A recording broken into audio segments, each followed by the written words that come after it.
Okay, we're not allowed to spoil KOTOR II because Okay. Overlord has not played it. Have you played KOTOR 2? Yes, I have. I Okay. have never finished it, though. I played most of it, and then I got towards the end, and then I heard the end was utter garbage. This is before the whatever came out, Yeah. and then I kind of lost motivation. But I really enjoyed it. I just don't know if I would go through the whole game again. Right. It was. I liked how dark it was. That was really cool. It really did have this dark, oppressive atmosphere to it. I remember like the intro. Oh yeah. I would just spoiler free, but the first tutorial level, when certain people show up and you're like, God, I really just hope I do not run into them. Yep. I had that too, where I'm like, I don't wanna really, I know it's a video game and I shouldn't say this, but man, I hope I don't run into that guy. But yeah, you can tell that. I mean, they cut so much shit out from that game that it was just not a complete game when they released it. Yep. So it ended, but it was like not an ending, you know? Here's a question for you.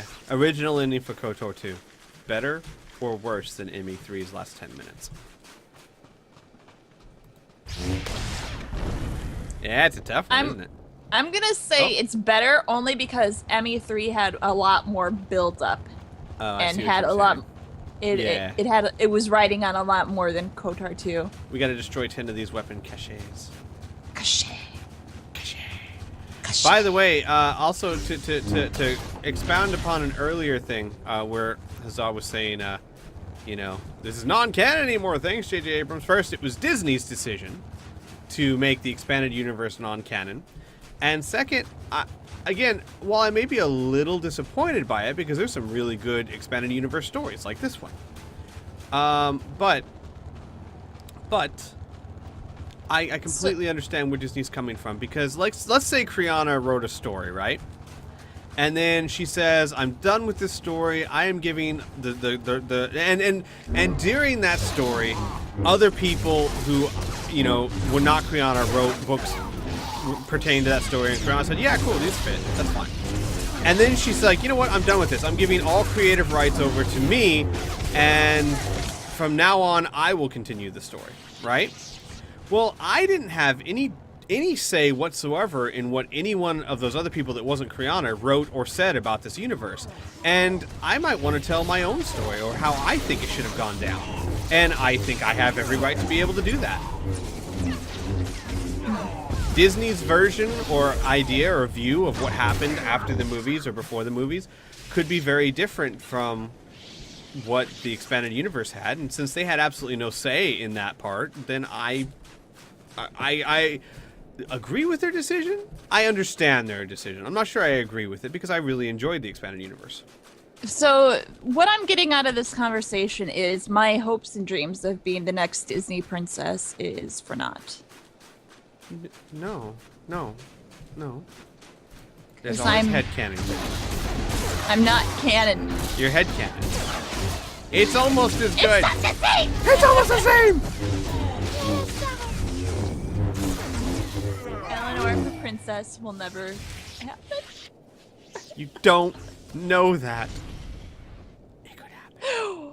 The odds are against me! That's definitely true. The odds are most certainly against you. yeah. We got 5 of them. Yeah, well, this is kind of taking a bit of time. Well, but it'll be worth it. Maybe. Look at this bastard. I have He's no just idea. standing there. He's force sensitive. Ooh! Yeah, Mr. Force Sensitive thinks he's so great. If they don't go into the standing lore. What is the standing lore? If you're talking about like what the movies established, well then we're great. But anything that wasn't established in the movies is considered expanded universe, and I don't think any of that's canon. So KOTOR is not canon. This, what we're doing right now, is not canon. The Rule of Two, all that stuff. Admiral Thrawn, which I love Admiral Thrawn, is not canon. Just like Dragon Ball GT. Oh yeah, I heard about that. Yeah. Oh, we've got entire characters in the league that are just fan fiction now.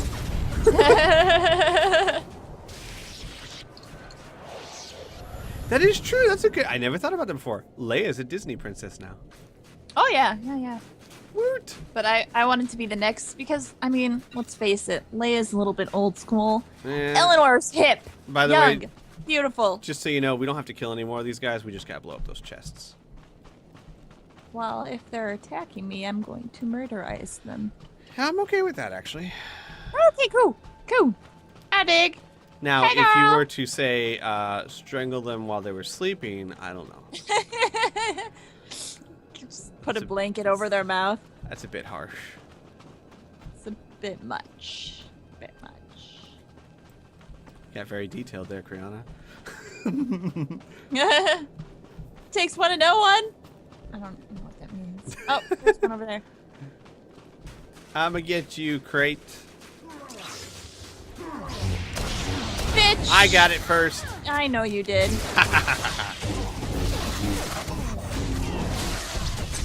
No, they can't touch that stuff. I love that stuff. Oh, well, someone informed Disney. If only Disney knew.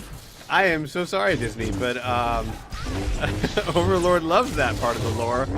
I'm afraid you can't change it. And they're like, but we had these movies. Nope. How dare you? Woot! I'm standing in the fire. Woo! In the fire! Judging you. Judging your fiery... Oh, hey. At least the Clone Wars are still canon. That's good. I really like the Clone Wars cartoon. I honestly think the Clone Wars cartoon is the best media of Star Wars I've ever seen. Like, in other words, like, you know, I think there's some books and stuff I read that were a bit better, but I think the Clone Wars series was better than either set of movies, including the classics. Even, dare I say it, better than the Star Wars Holiday Special. Bite your tongue! I'm sorry, I have to be honest. I have to speak the Life truth. Day is important to us all. Apparently, it wasn't important enough to Chewie. Dude didn't even show up until the day of. Well, Chewie's a rebel. Woo, we did it! Oh, wait, updating. It's still updating. This better be worth it. Defeat the Night Jawa's priest and loot the symbol. What? Yeah, that's what I'm saying too. Okay. It's actually where we gotta go, right? Yeah. I guess so. Through that door. Yeah. Okay then. Why am I running like Naruto?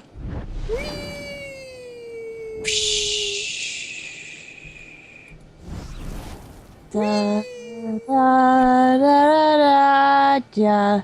I'm flying like I'm like Iron Man's. Iron Man. Darn Perrin. Perrin. Perrin.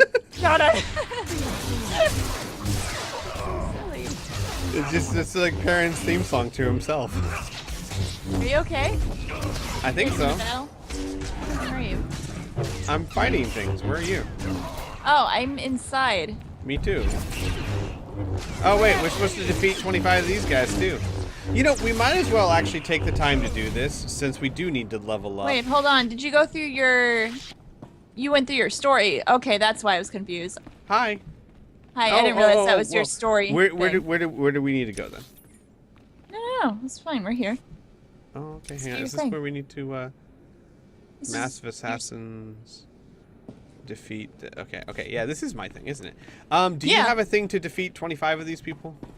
No, this is your thing. Oh, okay. Well, then we won't worry about that one. No, I'm thinking... Well, okay. Well, it's weird. Like, the bonus objectives, it slows things down a lot. It is decent XP. But the thing is, I'm worried that it's going to be decent XP that you won't receive any of.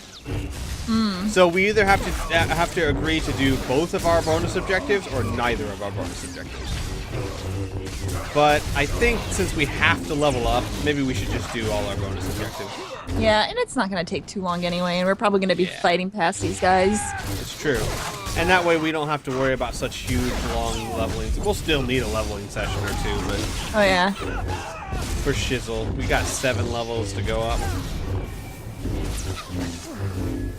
I was really trying to heal you. I'm sorry. Hang on. Hold on. It's okay. We got this. We'll be right with you. What is my favorite Star Wars movie? The holiday special. Duh. That some people would argue that's not a movie, and I would tell them to bite their tongues. Bite your tongue. I don't know. What's my favorite Star Wars movie? Gosh, people are gonna hate me when I say this. The third one, the not Return of the Jedi, but Revenge of the Sith. Even though I think that movie had horrible execution, the dialogue was really cheesy. A lot of the design decisions were bad and all that. I thought the story and the action and the interactions between Obi-Wan and Anakin were actually really good. Dude, Ewan McGregor, fucking the best. Like, you know what? Even Hayden Christensen. Even Hayden Christensen. A lot of people give him a lot of trash talk and hate on him, but he is a really good actor. It was not his fault. His lines sucked. Right, exactly. But if you want a perfect example or why I think he was good as Anakin, just take a look at any of the scenes where he's being emotional but not saying anything. His face was perfect. You are absolutely right. I couldn't agree more. And I've seen him in other movies, and he's actually a really good actor. No, but I think he was a fantastic... I think if the dialogue had been better written, no one would have had a problem with him.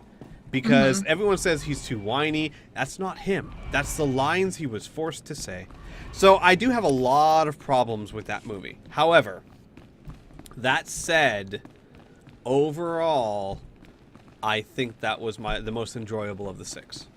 Can I just say, like, I'm so, like, proud of Ewan McGregor, like, how he, like, the way he spoke was very similar to, oh god, what was the name of the original Obi-Wan? Ben Kenobi?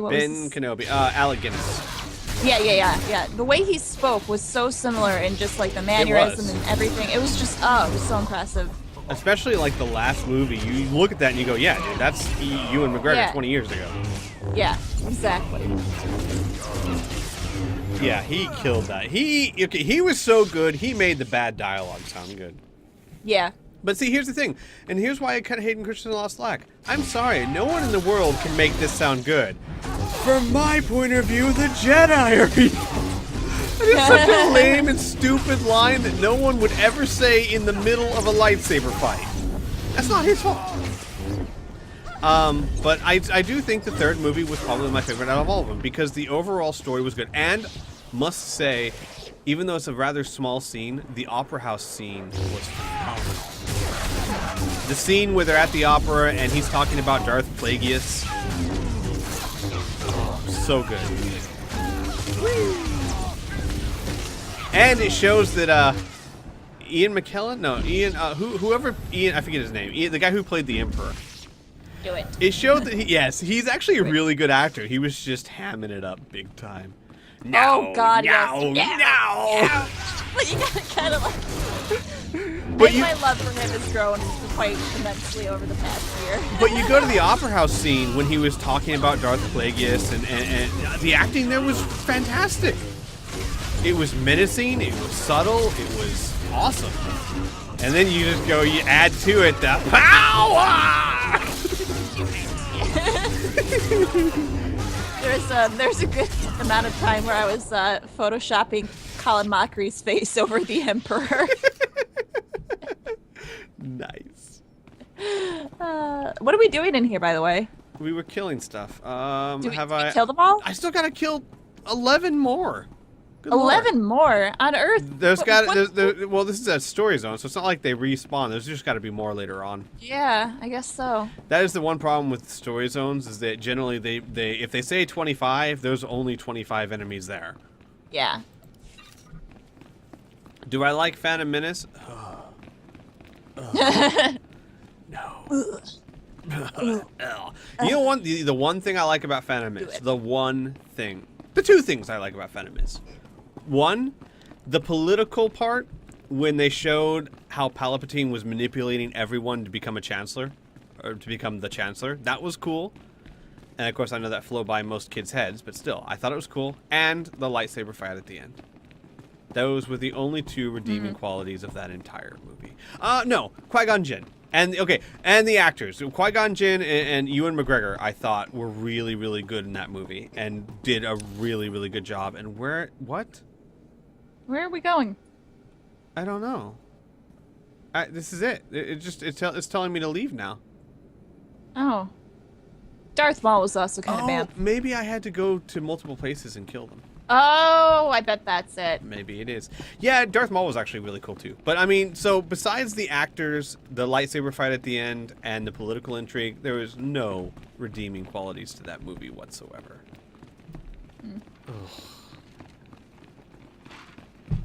That just so many bad decisions. Like the kid. I'm sorry. That you held auditions and that's who you chose? Really? I would be more understanding if you said that was George Lucas's son, you know? Wait, where are you going? This way. Oh, there's other ways to go. We have two more things we need to do in here. One's mine and the other is the area mission that... Oh. You really don't pay attention. No. Okay, sneaky. Right over here. Oh. You suck at sneaking! I'm terrible! It's too left feet.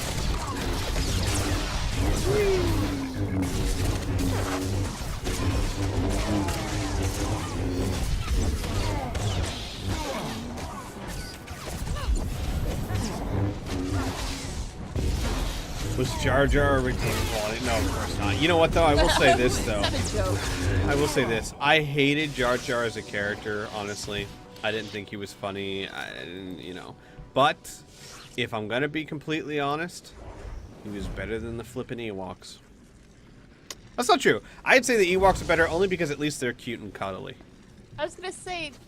They're fluffy. Yeah, you at least want to pick them up. But the truth is, like, everyone talks about how stupid Jar Jar was, and they just gloss over the fact that the third movie had teddy bears in it. And not only did it have teddy bears, but, and here's the problem, they were trying to act like the teddy bears were an actual threat. Okay, fair enough point. We're teddy bears with slings and bows versus galactic stormtroopers with lasers. Now we got this. It's cool. Yeah, dude, Jar Jar was not as bad an idea as the Ewoks were. But because it's the classics and everyone watched them when they were a kid, you know what? Here's a perfect example of what I'm talking about. If you talk to, not everyone, but if you talk to people who watched The Phantom Menace when they were 4 or 5, you know, they'll say they don't have that much of a problem with Jar Jar. Why? Because to a 4 or 5-year-old, Jar Jar's great. Just like when I watched the Return of the Jedi at that age, Ewoks were fantastic. So I've got the whole nostalgia thing. I bet you anything, there were probably a lot of adults watching Return of the Jedi going, what the hell's up with the teddy bears? Well, I mean, the original Star Wars, they had a lot of problem as well, in my opinion, as far as from a directing. Han shot first. Han shot first. Han shot first. No, but you can tell that there is, as far as like the acting, there are some weird things going on as far as like direction is concerned. And it's pretty obvious, but you kind of give it some slack considering the time and what it just did, given its shit. I don't know where it's going with my brain. Where's don't get me wrong, I love the classics. Me too. I do. I would say that I love the classic movies more than Phantom Menace and Attack of the Clones, to be sure. I think Revenge of the Sith was actually just a much better movie than the other two. And only slightly better than the classics.